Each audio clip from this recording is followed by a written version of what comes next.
Here to moderate the session, I'd like to invite Jafar Hasnain. He's a presenter and correspondent at TRT World to the stage, please.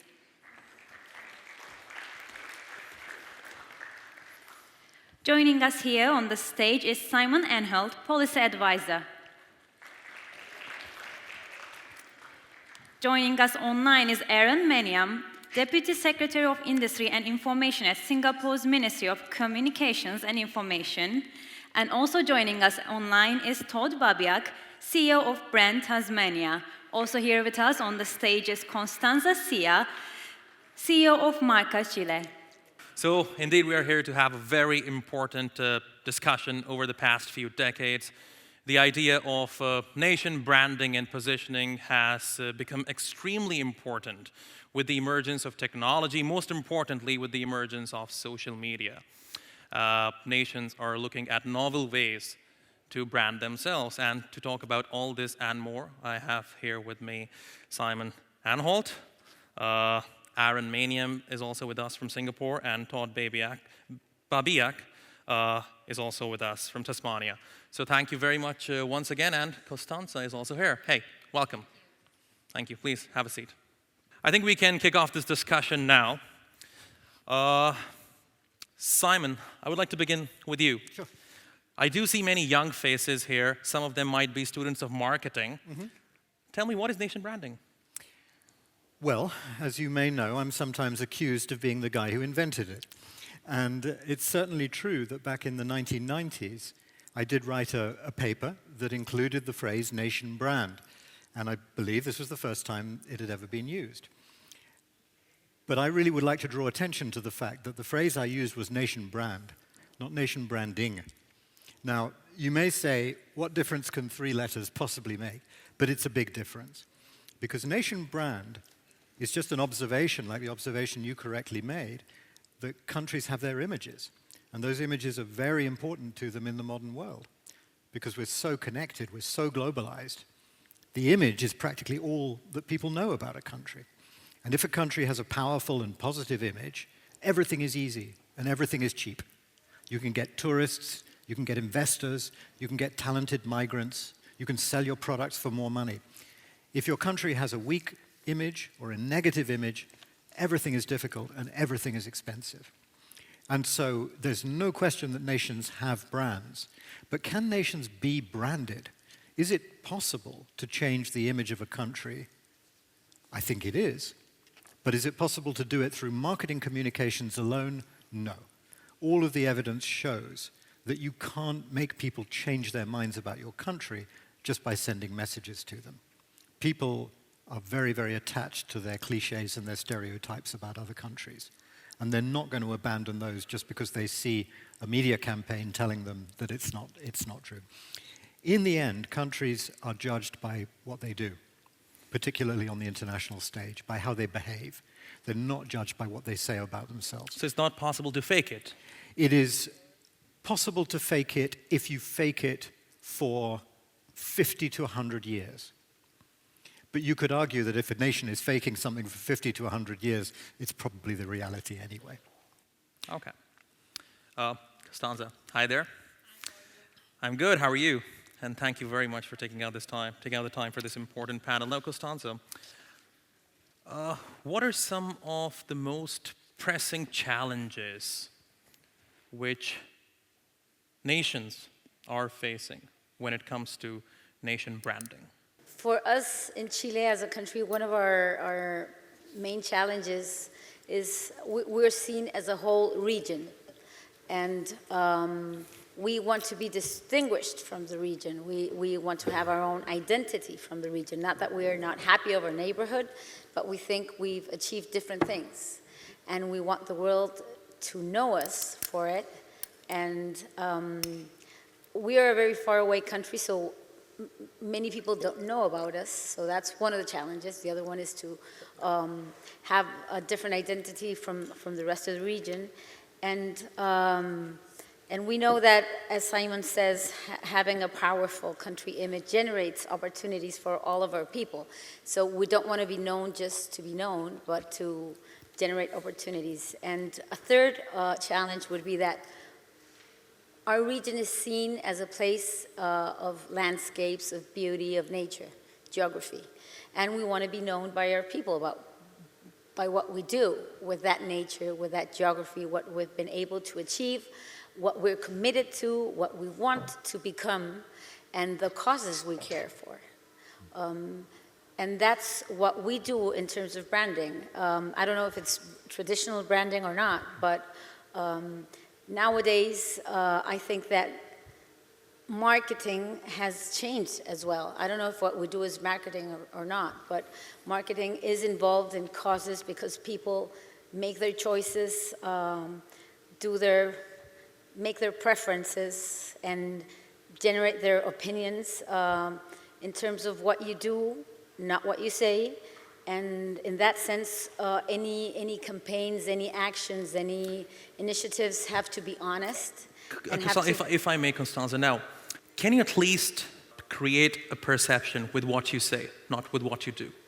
Is creating a perception possible? It takes a long while, and I think if you want to change your perceptions, you need to have a reality that's different from what is perceived, which is what happens in our case in Chile. We measured what our audience thought about us, what they knew about us, and there was this big area which they didn't know about us, and which was part of our identity. And so if it's something that is real, I think if you put a light on it, and you have every sector being consistent and riding in the same path with the same messages, I think through time you'll change the perception. It's not easy, but I think it's possible.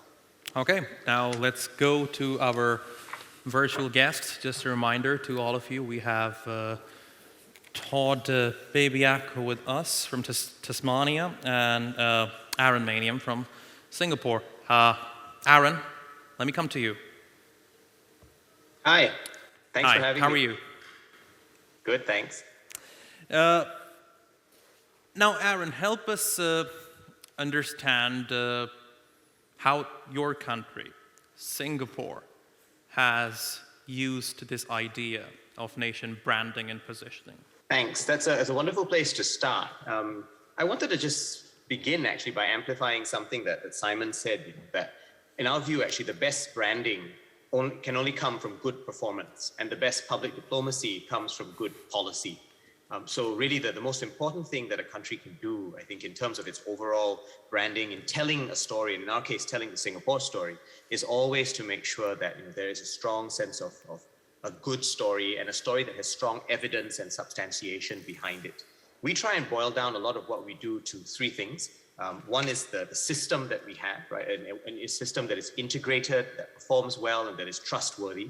The skill of our people. We hope to always think that that there is a good amount of hard work, there is a commitment to excellence, there is a commitment to being trustworthy and deserving the trust that comes to us from different fields. And then we hope that there's also an intangible aspect, what we like to call the Singapore spirit. The fact that we are committed to being global, to being multicultural, and to welcoming a whole range of different ideas from different places. And when you put these together, the system, the skills, and the spirit, that we'd like to think drives all of the work that we do, both in substance as well as in terms of the style that eventually that goes out, in terms of Singapore storytelling. And this applies to everything, right? It applies to our adoption of digital technology, where we are driven by a vision that we call the Smart Nation vision. It applies to our education system, where there has been a fair amount of global attention on Singapore maths and the Singapore education model, given our performance in tests like PISA and TIMSS. We like to make sure that this applies to our foreign policy, to our home policy as well, and make sure that we are seen as a steady and reliable, trustworthy partner. So I think a lot of this does boil down to trust in terms of the spirit, the system, and the skills that I mentioned earlier. Thank you, Aaron, for that. Now, Todd, let me come to you.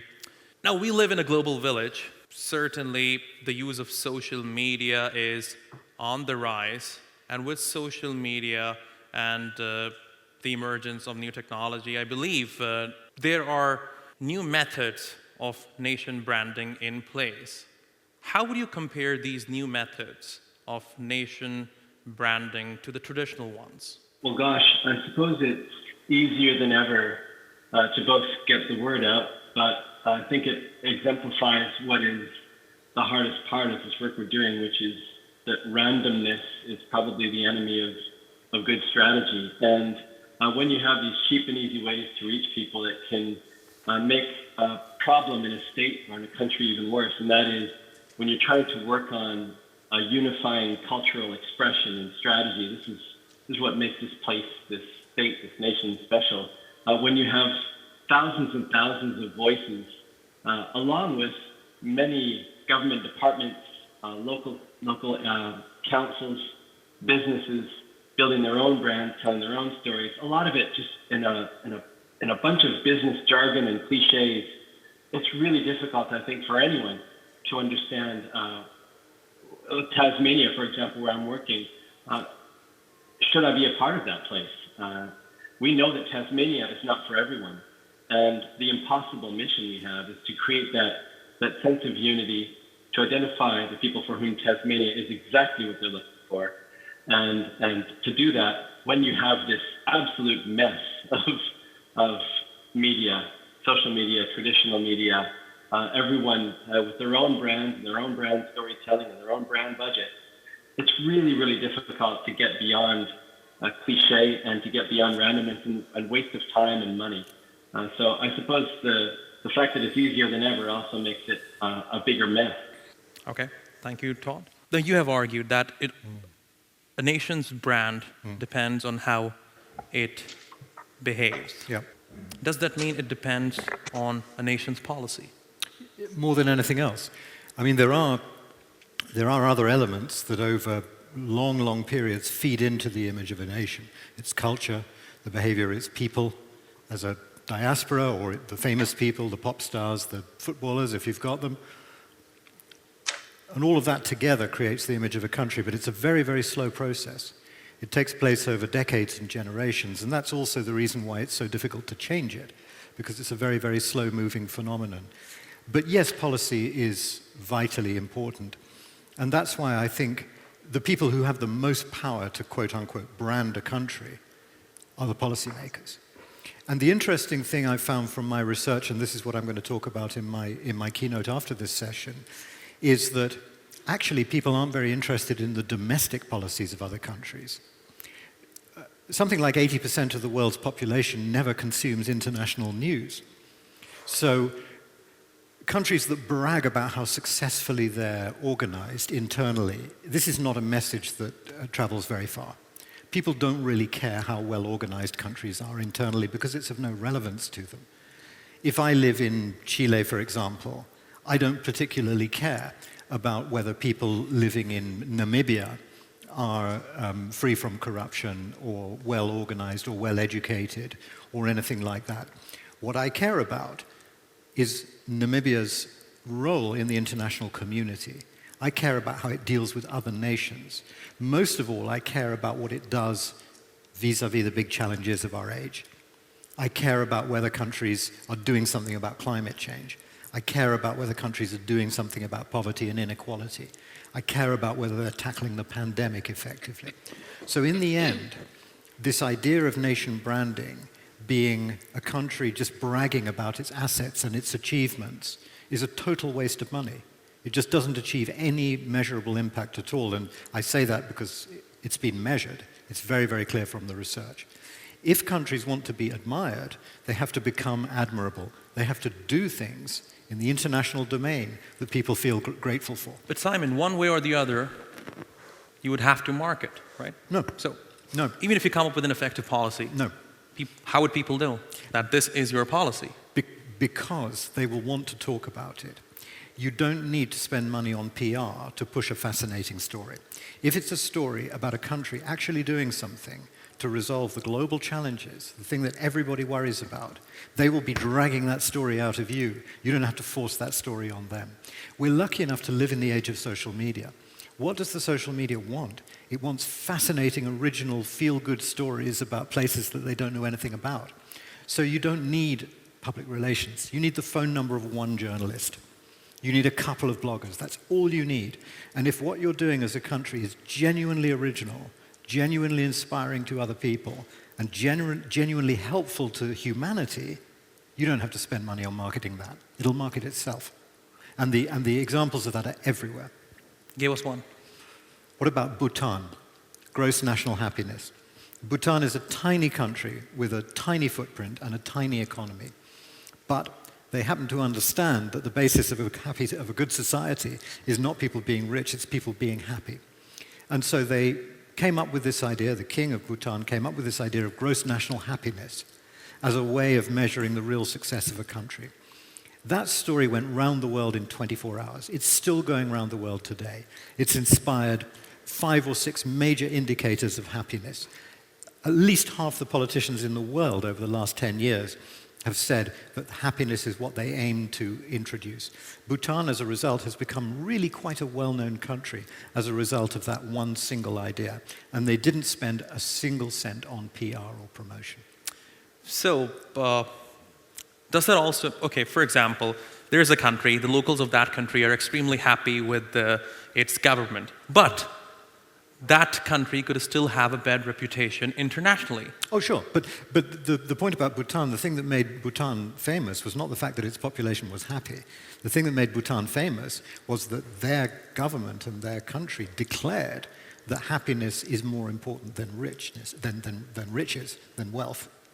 And that was the dynamite, revolutionary idea that pushed Bhutan into the limelight. I mean, there are so many other examples. We could choose that one. We could choose many others.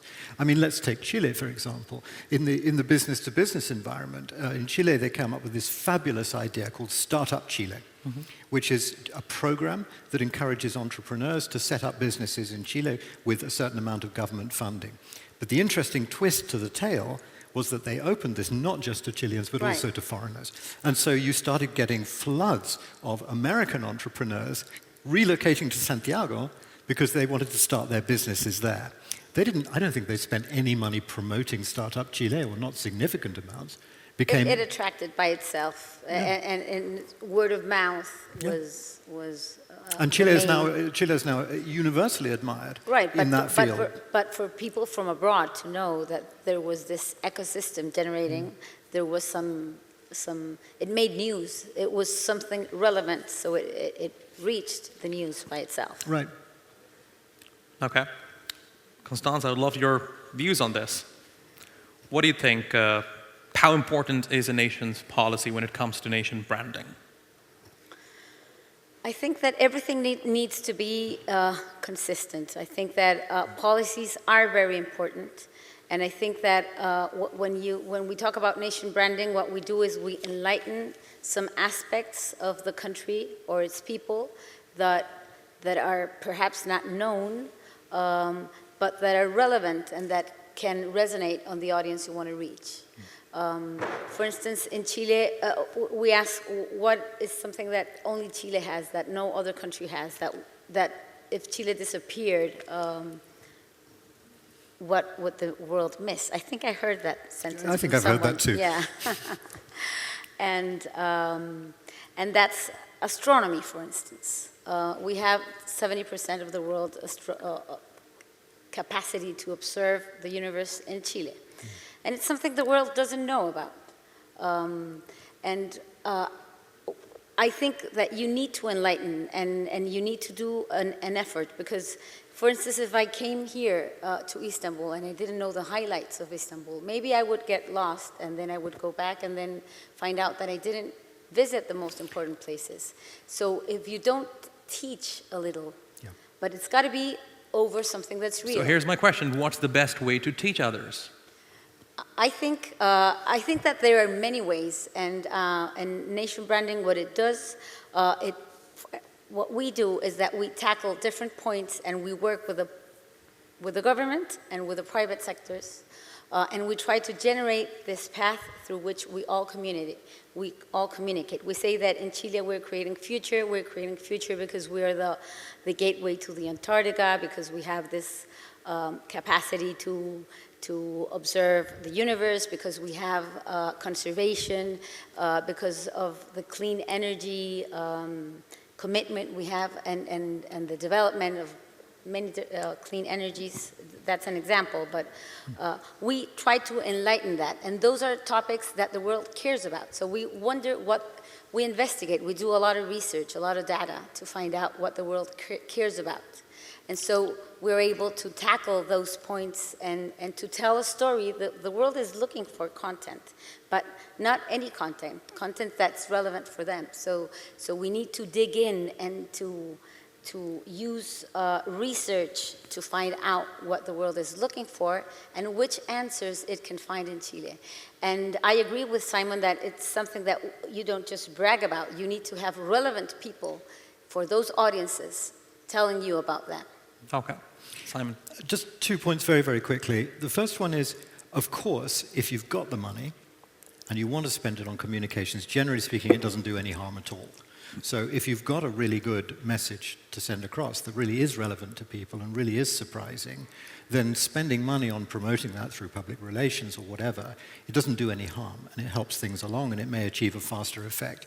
I guess my message that it's not necessary at all is a message for poorer countries, because they really don't have money to spend on this stuff, and it doesn't mean they can't compete. In the end, this is not a competition of money, of hard power. This is a competition of innovativeness. It's a competition of good ideas that are relevant to people around the world. The other thing I want to say very quickly is it's really important we don't confuse the overall management of the country's image with the promotion of its individual sectors. So Constanza made a point just now about what she knew about Istanbul. Now, to my mind, that's not about nation branding. That's about tourism promotion. And tourism promotion, like investment promotion or like export promotion, is a straightforward marketing business.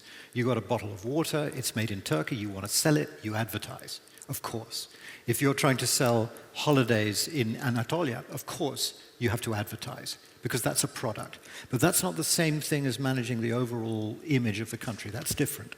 But isn't tourism promotion one of the aims of nation branding? Well, it works in both directions. So if you've got a good image, a good brand, then it makes tourism promotion easier and cheaper because people already want to come there. And when you start talking about it, they'll say, oh yeah, I like the idea of Turkey. Good point, yeah. But it also works in the other direction. If you're very effective at promoting tourism, that does over time improve the overall image of the country. So the two things are definitely very closely connected, and connected in quite a complex way. But fundamentally, they're handled in different ways. Okay. If you want to improve the image of your country, it's much more to do with policies and projects than it is to do with messages and logos and slogans. Okay. All right. Let's. Before I come to you, Todd and Aaron, just want to ask my audience, do you guys have any questions? Anyone? Do I see any hands? No. There's one. Yep, there's one. Okay. You could come up, that's fine. Just. So she asks, when it comes to nation branding, which one is more important, a nation's technological development or its position on the international relations, like or its reputation, or how diplomatic relations with other countries more important, or like technological developments, infrastructural developments, which one is more important when it comes to nation branding? And she also adds, she understood your previous point about this, but she just wanted to elaborate on that. So that's for me. That Please, go ahead. Yeah. I think the technological development of a country is really not terribly important in the general scheme of things. The research shows that people do have a slight preference for countries that are technologically advanced, but on its own, it's not going to make people like a country more or like it less. What matters more than anything else, and again, this is going to be the subject of my keynote after this panel, is the perception that the country contributes something to the international community. So that can be policy. It's most likely to be policy, international affairs. The technological state of advancement of a nation is a domestic issue, really. And people in other countries are not very interested in that. What they're interested in is, does this country affect the world that I live in? Okay. I hope that's clear. Thank you. Now let's go to our virtual guest. Aaron, let me come to you. Now you work for the Information Ministry in Singapore, if I'm not mistaken. Tell me, to what extent media can influence a country's brand, a country's image? Jafar, that's a great question. And it links actually to some of the things that have already been discussed by Simon and Constanza, because, in as much as I think there is a broad agreement and consensus on this panel that we need strong and substantial policy as a base before, any kind of embellishment or marketing might work.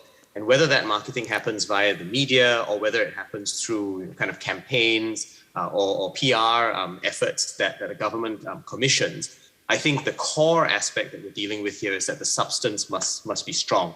So the media can cover things, but I think they will be working off a base of whatever the source of substance is that a country might have. It's actually useful to look at an example on this. So if I could just share my screen. I had a slide on the what I like to call the porosity between domestic and international comms. I don't know if it's showing where we are. Yeah, great. I'm sharing the screen. So if you look at the second item there, right, there's a piece of a headline from The Guardian. And that talks about how Singapore turns to disco to keep COVID vaccine rollout on track. And this was something that we commissioned as a government. We worked with some of our media artists, and it was pushed out via much of the both local initially and eventually international media. Because what was really interesting was this is a local artist, right? And not very well known internationally at all. But some of the ways in which the music and the entertainment work got picked up by CNN and then later on The Guardian and various other international media, that multiplicative effect was actually very useful in terms of not just telling Singaporeans to go out and get vaccine. This was in the earlier stages of the pandemic, but it also kind of helped to send out a message of a health system that was robust, that had its firm fundamentals in place, and then was willing to try and experiment with various kinds of communication to get the message out to different people. So it had messaging on various levels, right? At the pure vaccine and pandemic level, but then at another level, it also said something about the fact that ours was a government that was willing to try and experiment and actually push out new and fairly innovative ways of reaching different people.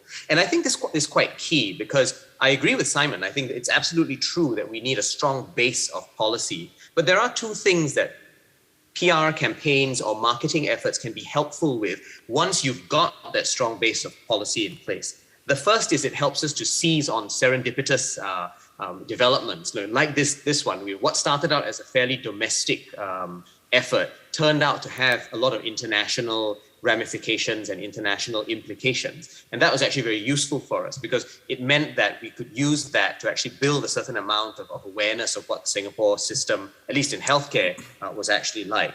And I think a second thing that good marketing can do via the media in response to your question, but via broader public campaigns as well, is the fact that we can customize a broad national story for specific sectors and for specific segments. Because you can tell a broad story about a country, but at some point you're going to need to speak to a very specific audience. And that audience might be businesses, it might be people in the education industry, it might be people in the cultural industry, it might be people who deal with security issues. And in each of those instances, you need to speak to them, I think. Not just tell a broad story, but speak in terms of evidence and proof points that are actually resonant with that particular group.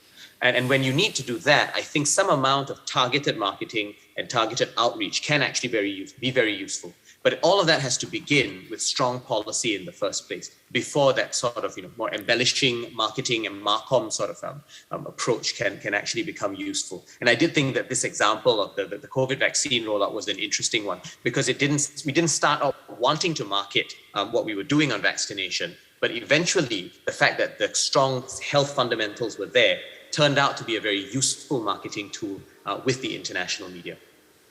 Okay, so before anything else, a sound policy is imperative. Now, Todd, let me come to you. Aaron, it's good that you brought up the topic of domestic and international communications. Now, Todd, how do they differ from each other?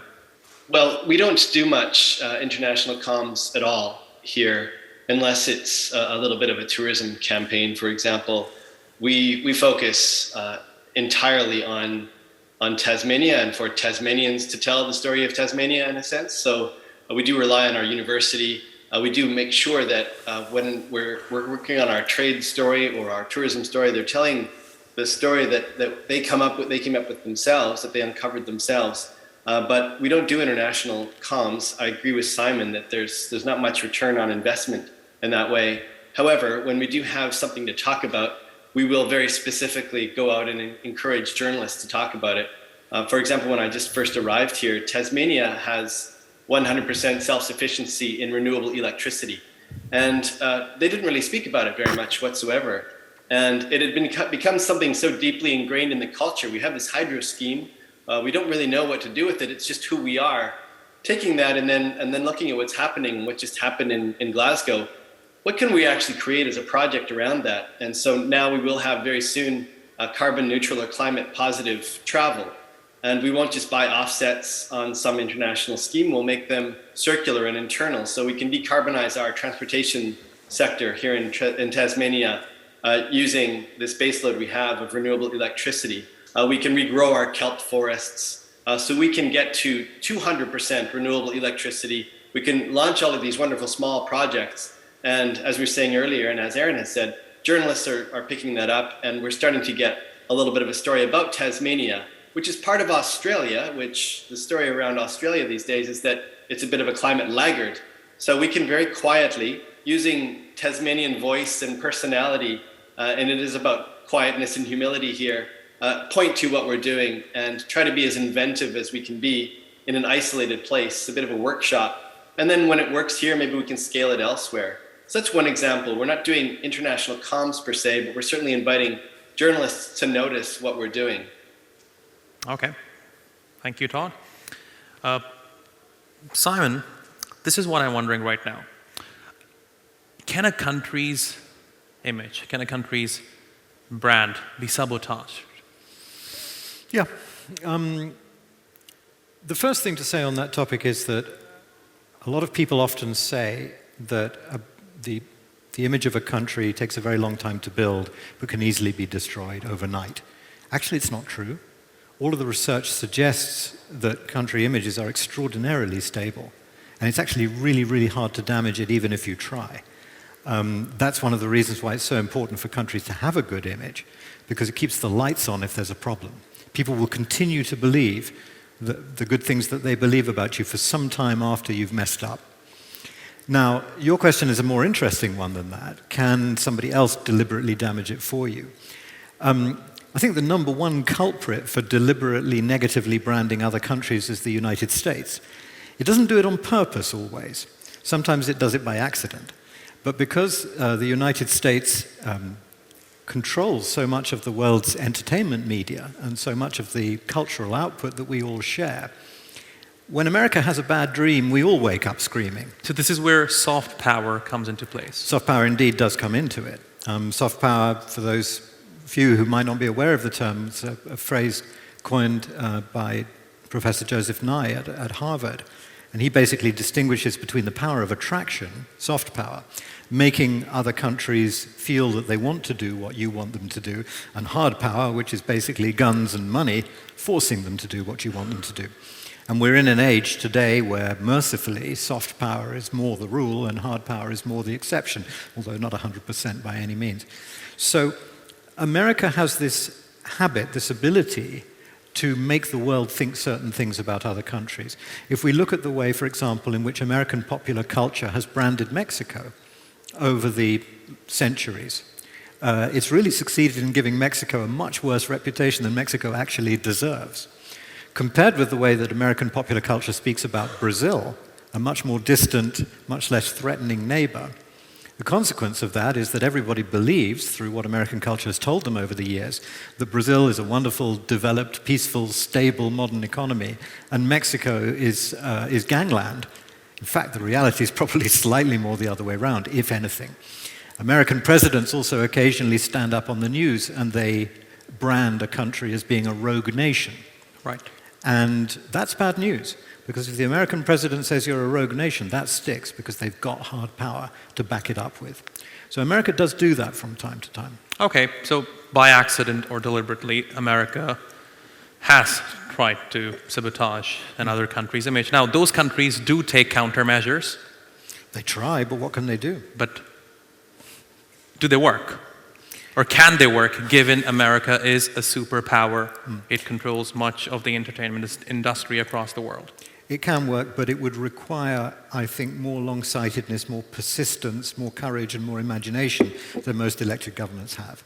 If you've been branded as a danger to the rest of the planet, as, for example, Iran has been by the United States, it's probably the work of a generation to prove that that's not the case. Okay, a very important question. So, if you are branded as a hostile country by the United States, there's no way, there's nothing you can do to make your image better. Oh, I'm not saying there's nothing you can do. I'm just saying it's going to take a while. It is possible. Oh, I think it is possible, yes. I think it is possible. And also particularly because America isn't a constant element in the equation. America's credibility is somewhat diminished at the moment, mainly as a result of the Trump presidency. And so right now, America's ability to negatively brand other countries is slightly diminished as well. And in fact, what we're seeing in the research at the moment is that some of the countries that America trashed or attempted to trash in the past are now recovering image because people are thinking to themselves, hold on, I thought this country was a rogue state because America told me it was a rogue state. Well, America's a rogue state now, so maybe I shouldn't believe that anymore. So people are in a period of slight mental readjustment about their world map at this point. Okay. Constanza, your thoughts? On the same topic. Yeah. I agree that images and perceptions don't change so quickly. Some years ago, we had a miners' rescue that all the world eyes were on them. There were 33 miners buried for 2 months. And it broke audiences. We had every broadcasting agency in the desert, right where this was happening. And it was, there couldn't be a more powerful campaign with more reach. And it didn't change much, the perceptions. Or we had 2 years ago a social unrest, which was something that no one expected from a country like Chile, and the images were very strong. And we've measured it, and there's very little people who know about it, and once you build an image, and once you have feelings for what you add feelings to it, it's very hard to move it. So you need, if you want to change perceptions, you need to be able to tackle those feelings from one side. And I think that other thing that's very strong is when you work with facts. Because, for instance, what happened when there was the social unrest, we had a lot of attention, but we learned from other countries' experiences, and we did this website with information that was objective information. And so whatever doubt you had where to find out something that was official and credible. So that would reduce the uncertainty that was brought up. I think that I do think that you can change perceptions, that there are initiatives that help change it, but you need to have the whole country involved in a way. You need to have all the citizens believing in that. And I think that it also brings, as a counterpart, it brings, it raises the self-esteem of a country when you have the world recognize you for something that you've done, and that it's something that the world is in a way looking for. Right. So it's something that I think that the country branding work has impact both in the international audience, but it has a very important effect within the country and its people. Okay. Now, we have a young audience here, and I'm sure most of them, if not all, use social media. Simon, what role does social media play in nation branding? Well, in effect, as I said before, it potentially makes marketing free. If you know how to work with stories, and if your message is genuinely interesting and genuinely relevant to the concerns of people around the world, then social media will do your marketing for you, or quite a lot of it. So I think that truly is a revolution. And it's made this whole process, in a funny kind of way, much fairer than it was before. Because before social media, the only countries that could really afford to be listened to and to be heard were the ones that could spend tens, if not hundreds of millions of dollars a year on buying media and pushing out their messages. I don't think it ever worked particularly well, but still they could do it. The poor countries didn't even get a look in because there was simply no way of getting themselves heard about. It was only the tourists who visited those countries who ever knew anything about those countries at all. Today, now, if you do something extraordinary, you do have the potential to be world famous. I mean, the rescue of the miners in Chile was such a wonderful example. Of course, it was picked up in the conventional media primarily, and from there it went to the social media. But it was very interesting what Constanza said about how that didn't seem to have much of an impact on the image of Chile. I think the main reason for that was because it didn't tell us anything about Chile. It was just a thing that happened in Chile, but it could have happened anywhere. And we saw these miners being rescued. It was a universal human story that everybody was attracted to. And it was great because it was a positive story. It means that people are interested in good news as well as bad news occasionally. But I don't think it was anything very much to do with Chile. If it had happened next door in another country, it wouldn't have made a whole lot of difference. And all of the evidence is that if you really, really do want to change your image, you have to change direction. You have to have a strategic vision of where the country is going, decades and generations ahead, and pursue that. That's the only way people are going to get the message. And the biggest problem that governments have is they're boring. The messages they give out are boring and predictable. They say, look, we've given this amount of aid to these poor countries. Look, we're spending this amount of money on development. And that's stuff that nobody is interested in because it's just boring, boring, boring. The reason why so few countries have been successful in changing their images, one of the reasons, is because those governments are just not original thinkers. They just don't have the courage to do anything really dramatic or really interesting that really captures people's imagination. Okay, and how do you do that? How do you capture people's attention? It's a personality thing. It's. I mean, if you look at New Zealand, for example, this is a country that's often spoken about in these kinds of circles today as a country that's been very effective in grabbing the world's attention. It's a very small country. It's a very marginal and very remote country, and yet, because it has this relatively young leader, Jacinda Ardern, who appears to be motivated by values rather than by political expediency or money or anything like that, she's captured the world's interest. And whenever she does anything, even not particularly exciting policies, they get covered, they get talked about, they get discussed. And so I think it's very, very clear that what the world is looking for today is countries and leaders of countries who actually have some values. That's what makes people pay attention. It's irresistible. And you can't fake that. You either got them or you haven't. Okay, values. Aaron, how important are values?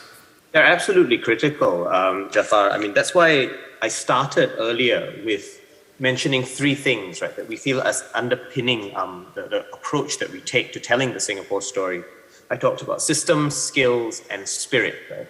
And spirit and system and skills can be hard stuff, right? They are more or less tangible infrastructure, which are nonetheless important because they lay the foundations for the good policy that both Simon, Constanza, as well as Todd have mentioned.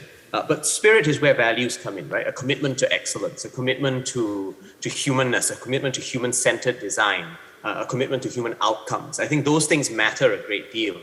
And when you have those in place, they speak volumes, I think, in the broader work that you do. And I think when the values are in place, actually, that is part of what creates a huge amount of resilience in the overall image that a country can have, which responds to your broader question, right? Can image be sabotaged? Conceptually, yes, right? But it is much harder to sabotage an image that is based on fundamental values and a sense of purpose, rather than an image that's built on more transactional or functional aspects of a nation's story.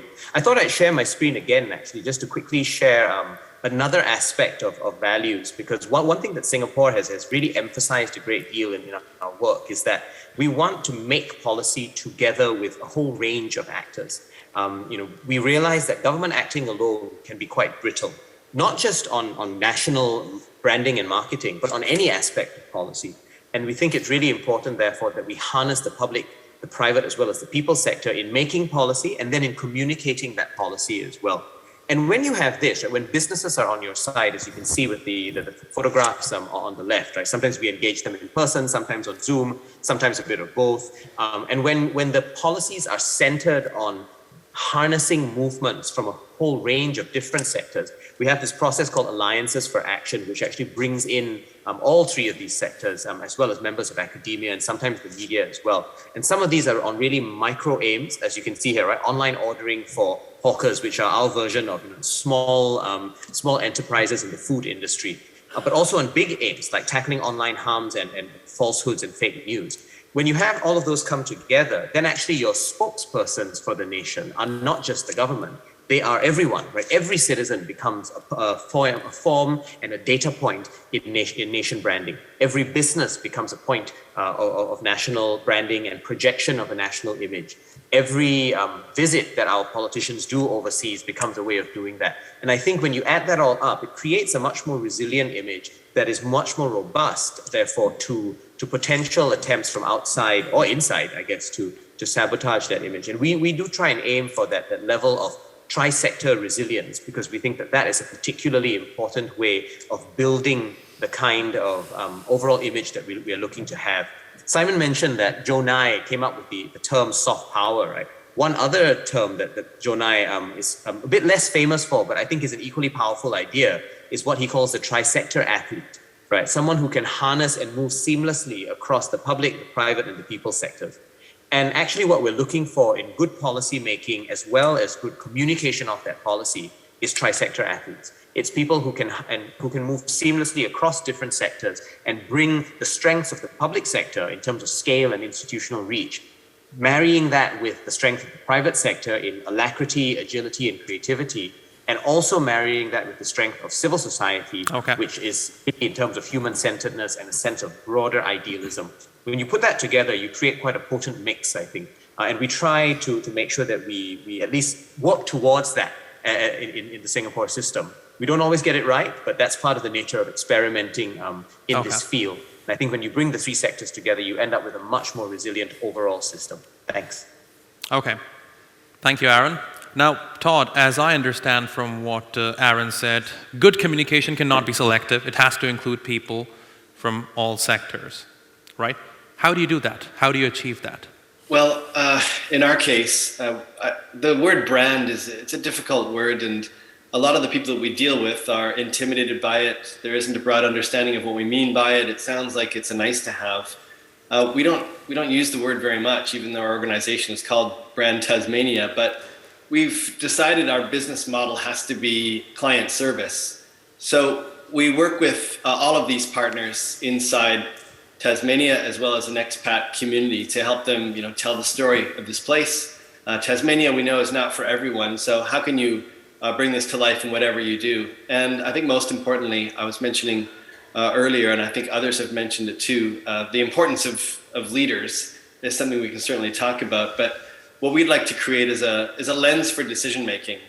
Tasmanians have told us this is Tasmania at its best, and in our research, we understand our audiences, the people we want to move, have an idea of that as well. And if we can use that in a values sort of way, as everyone else has talked about, if we can use that as a way to unify our action, I think, and give people the tools to tell those stories, I think over time, you do start to move it. But as Simon says, this does take a long, long time. And we live here in a messy democracy. It's really difficult for everyone to have the same idea, but that's the mission. All right. I wish we had more time, but unfortunately we'll have to wrap up this discussion now. Todd, Aaron, Simon, and Constanza, thank you very much, and thanks to all of you for listening, I hope.